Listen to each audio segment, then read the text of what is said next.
اللہ کے نام سے شروع کرتا ہوں جو بہت مہربان نہایت رحم والا ہے۔ معزز ناظرین اکرام، السلام علیکم۔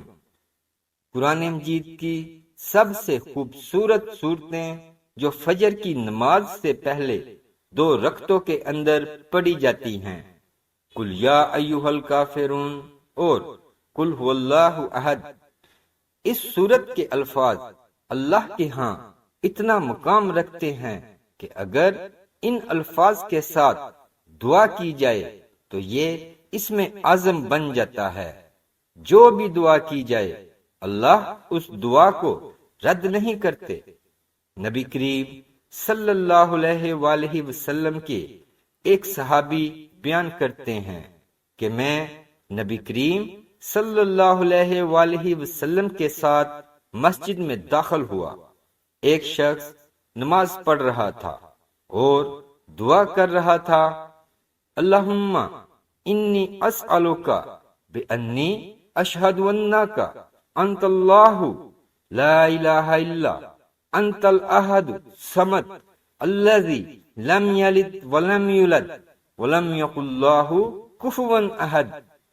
ان الفاظ کے ساتھ اس نے دعا کی تو اللہ کے رسول صلی اللہ علیہ وآلہ وسلم فرمانے لگے، اس ذات کی قسم جس کے ہاتھ میں میری جان ہے، اس شخص نے اسم اعظم کے ساتھ دعا کی، اور جو ان کلمات کے ساتھ دعا کرتا ہے، جو بھی سوال کرتا ہے، اللہ رب العزت اسے عطا کر دیتا ہے۔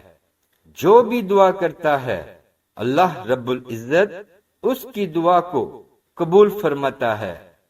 بلکہ نبی کریم صلی اللہ علیہ وآلہ وسلم نے فرمایا، جو سورہ اخلاص کی تلاوت کرتا ہے اللہ رب العزت اس کے گناہوں کو بھی معاف فرما دیتا ہے۔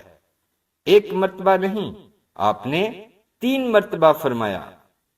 نبی کریم صلی اللہ علیہ وآلہ وسلم نے ایک آدمی کو قل یا ایھا الکافرون پڑھتے سنا تو آپ نے فرمایا، یہ شرک سے بری ہو گیا۔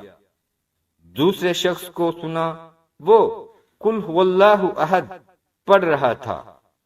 آپ نے فرمایا، اللہ رب العزت نے اس کے گناہوں کو معاف کر دیا۔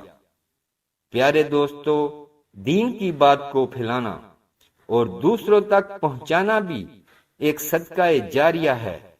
اگر بات اچھی لگی ہو تو لائک کر دیں اور اپنے دوست احباب کے ساتھ شیئر ضرور کریں۔ اسلامک ویڈیوز کے لیے سبسکرائب کریں اور ساتھ بیل کے بٹن کو بھی پریس کر دیں۔